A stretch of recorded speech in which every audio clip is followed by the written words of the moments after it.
একটি দুটি কথা বলছি। আজকে অনেক দূর মুর্শিদাবাদ সিরাজের যে পীঠস্থান সেখানে আমরা এসেছি। সিরাজদৌল্লা সংখ্যায় আমার লেখা আছে, আপনারা সবাই যেহেতু সবারই হাতে এই সংখ্যাটা আছে, ওই সংখ্যাটা পড়ছি না। আমি আজকে পলাশী দিবস নিয়ে একটি কবিতা কালকে রাতে দেখেছি, সেটি বলছি।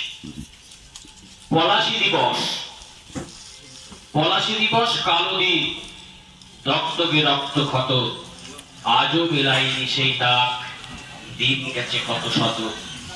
কোন সে অতীতে গঙ্গা তীরে ছিল হাজারো পলাশ, সূর্যোদয়ের লালিমা নিয়ে করত সদা বিলাস। বসন্তে তারা ফিরিয়ে দিত তাদের সে রক্ত নিয়ে, পলাশ বন পলাশী গ্রাম কখনো ছিল না হে। নবাব হবে সিরাজদৌল্লা মানতে পারেনি কেহ, আত্মীয় স্বজন আমলা বৃত্ত বেদেয়া বিতিষ্যেও। পলাশী যাবে পলাশে শুধুই আমের বন, সেই সময়ে সিরাজ ক্লাই হয়েছিল এক রং।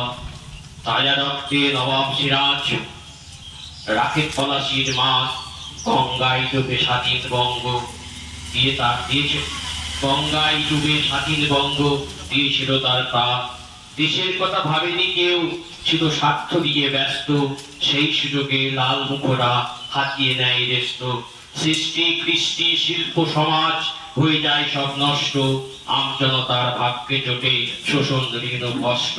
পলাশী দিবস ফিরে দেখা সিরাজদৌল্লা স্মৃতি, অতীত থেকেই শিক্ষা দিয়ে চলার চলন কীর্তি। নমস্কার।